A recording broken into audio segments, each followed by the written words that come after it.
Hi, and welcome to CryptoBiography. I'm your host, Brandon Starr. This is episode 402 of CryptoBiography, and it's part 3 and the conclusion of Sleepflying. And here we go. She sank back down until once again she was touching the bed. Then she allowed herself to wake fully. She could feel her weight sink into the bed. Her flight was over. She opened her eyes, excited. Over the next few days, she tried it more and more. She found that finding this half-asleep state was becoming easier and easier.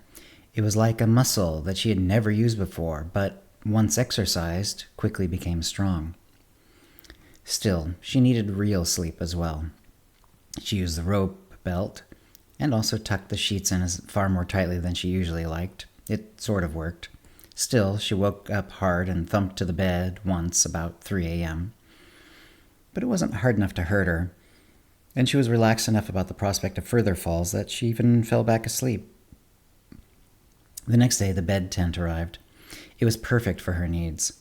During the day, she practiced floating half asleep, and when she actually slept at night, she couldn't go more than about a meter off the bed. Twice that first night, she partly woke up and was able to sink slowly back to the bed. But now she'd missed a few days of work. It was time to try to return to a normal life. Part of her was still afraid of taking off into the atmosphere, but she knew that she had control now. She would be fine. And for months, then a year and more, it was. She'd gotten a lot better at controlling her flight. She hadn't found a way to go forward or back, just up and down, but she could do it with only a moment or two of preparation. She'd done it in her apartment probably thousands of times. It was her hobby. She'd done it outdoors, when all alone only. She'd been terrified to go high, but increasingly excited about the prospect. But she was in true dread of drifting into power lines. So she did it outdoors, increasingly, but only in the wilderness, with no people and no power lines nearby, and when the wind was negligible. She tended to get nervous when she passed the treetops. It's not that a fall from half the height wouldn't kill her. It was just that she felt more exposed, like she'd passed some sort of barrier. Once, when she went up above the treetops, she became extra nervous. She'd learned how to handle this, and she didn't fall. But it was some time before she was able to do anything other than stabilize her height. By the time she was finally able to descend to the forest floor, she was actually shaking. And the moment her body touched the ground, she was wide awake. She could not have flown again if her life depended on it. She didn't tell anyone about this power. She just wasn't sure what the reaction would be. And she knew whoever she told would surely ask for a demonstration. And she wasn't sure she could relax in front of someone else judging her. And so no one could possibly expect what happened. She was running for the bus after work.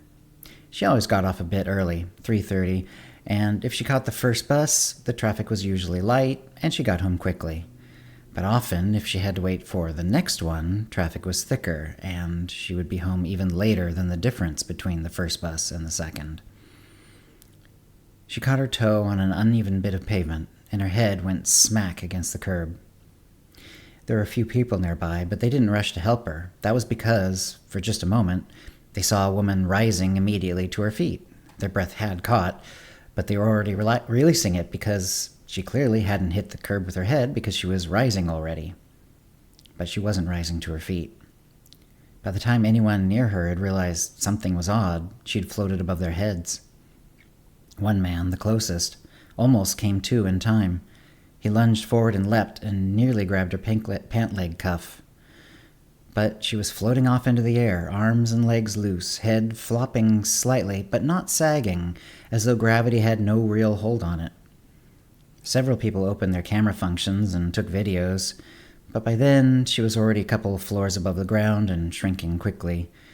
The videos were of less than great quality, and a lot of people later dismissed them, though there ended up being over 20 videos from different angles. Some were even taken from the office buildings nearby when people happened to notice her flying past their floors. What happened then is very sad. She traveled higher and higher and higher still. She went so high that she could not breathe and was still knocked out.